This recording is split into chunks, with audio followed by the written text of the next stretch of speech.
Hey, Max here. I want to give one of my first VHS reviews. This is one of the most expensive VHS tapes I bought recently, close to $20 on eBay, and I understand why. It's also this is my first time watching this movie ever.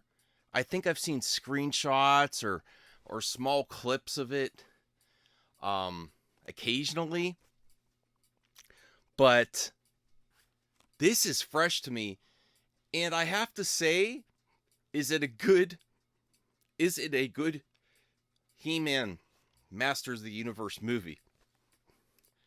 Somewhat. They have a lot of characters.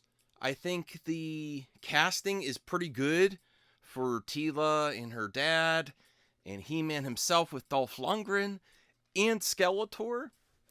Um, what's interesting in this movie? Well, first off, this definitely, if you haven't seen this, and I know a lot of you are shocked that I love movies so much, and I've just missed a lot of the Dolph Lundgren movies back in the 80s and the 90s. I liked him in Rocky, but I never went out and watched some of his movies. So I appreciate him. Is Dolph Lundgren good as He-Man? He looks like him. He says a few of the lines kind of cringe, but I mean, honestly, no matter who's going to say, I have the power, that's that's going to be hard to do without someone saying it's cringe.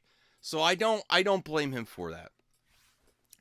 But I didn't know Courtney Cox was in this movie, one of her first star roles. I didn't know Strickland from Back to the Future is in it. And that's what's real, like, especially watching this now in 2023. What's so interesting about this is, like, it's a combination of all those films. I got a little bit of Back to the Future. Even there's not time travel, they still travel to somewhere else, Eternia. Um, there's a lot of the high school type uh 80s, early 90s movies like John Hughes, a little bit of Gremlins. Um, it feels a lot also like the original Star Wars, but not as good, obviously. But the action is very Stormtrooper esque. Blasters, and I know some of that kind of goes into some of what's in He-Man and Masters of the Universe in Eternia.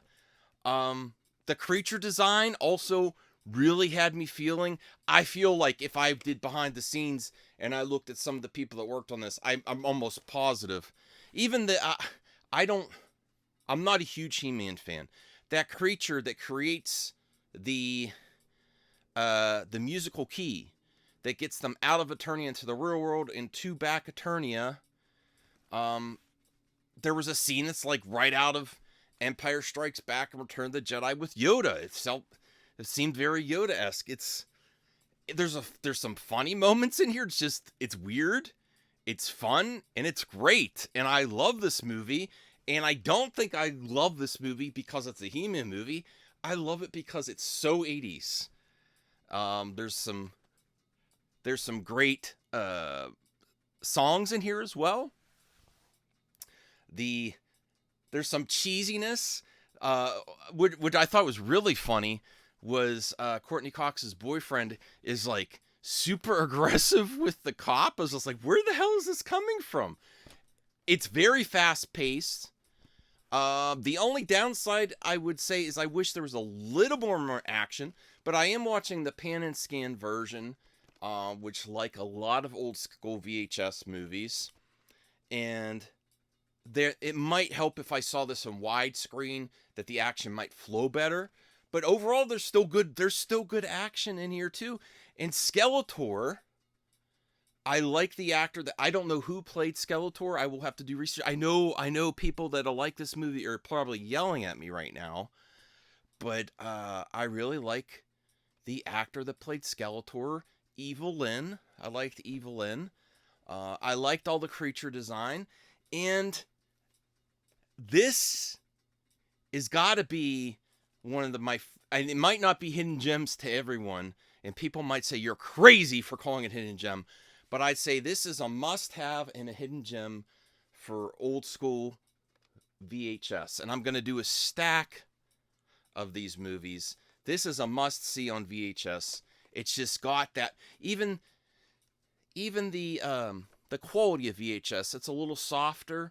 It grows great with all the laser blasts and special effects and explosions and lightning out of Skeletor when he becomes Super Skeletor. Oh, why do I still have sunglasses on? Hold on. I got carried away because I was making the thumbnail with the sunglasses that I forgot to put my regular glasses on. So the special effects, the practical effects, the lighting, the blazer blasts, and it has a certain aesthetic that's perfect for not horrible quality, but lower fidelity, media. And this is the great thing about being 2023. You don't have to go retro, you don't have to go lo-fi, but there's options.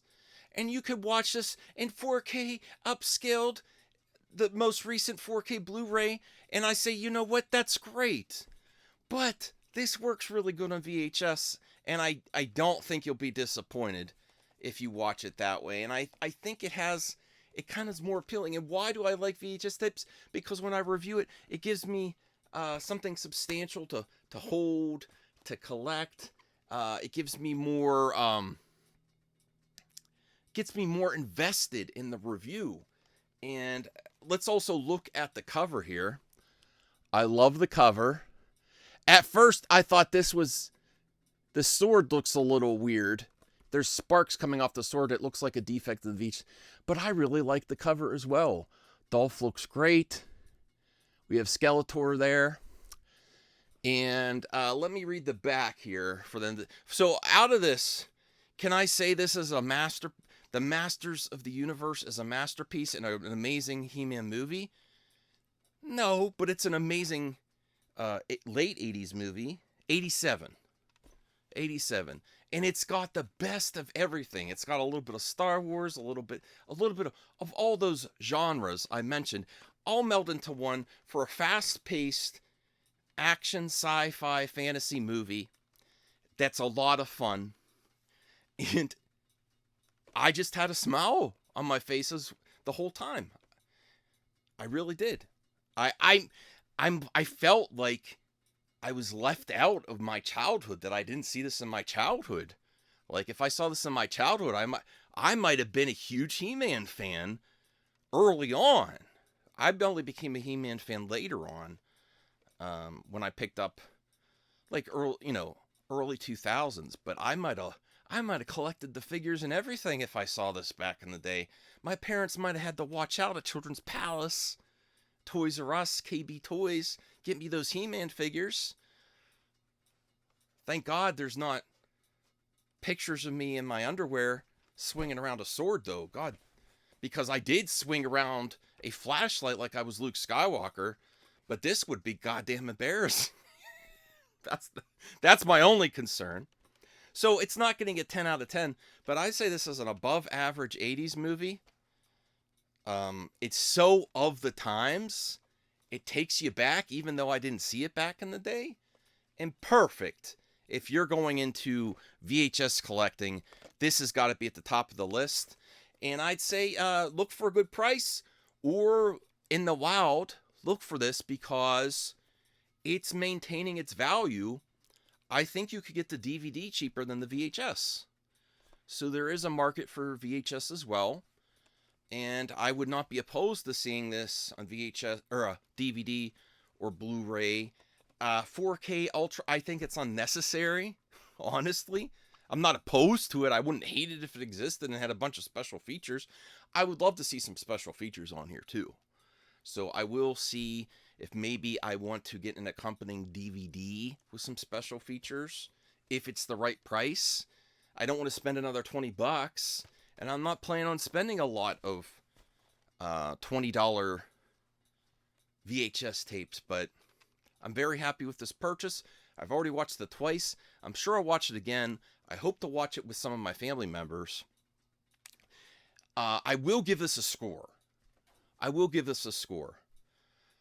Now, this this is my score in 2023, based with my biases on being a recent VHS collector. It's not a 10 out of 10. It's not a 9 out of 10. It's above average. I would say 8 out of 10 VHS experience because of the amount of practical effects, the amount of action, the amount of fun, the amount of different types of effects, the melding of genres. And I also like Friends. I'm a Courtney Cox fan. I like her. The guy that's in there, her boyfriend, I've seen him somewhere before. I think he's a fun actor. I'm sure he's in some other 80s movies. And there's other movies I've missed. But this is the top of the list for recent pickups. And I think it deserves to be in most VHS collections if you're starting one in 2023. And if you haven't seen it, I think you should at least give it a rental, which you can't. So just buy it. I'll see you later. I gotta get to sleep. I hope you like these VHS reviews. I hope you like my setup here. I'll give you a closer look at the setup before I go. Okay, so I put my VHS DVD player in the stand. I moved my lava lamp, Batman TV curtains, posters, TV, and oh, sorry, I wasn't speaking into the mic. This Batman shelf is great for displaying my actual Batman TV remote for my tube TV. This awesome Funko Pop from Bruce. And it displays the VHS I'm reviewing. And you know what? It might go good for a thumbnail as well. Thanks for watching. Please like, subscribe, and comment. I'll see you in the next VHS review or movie review. Bye.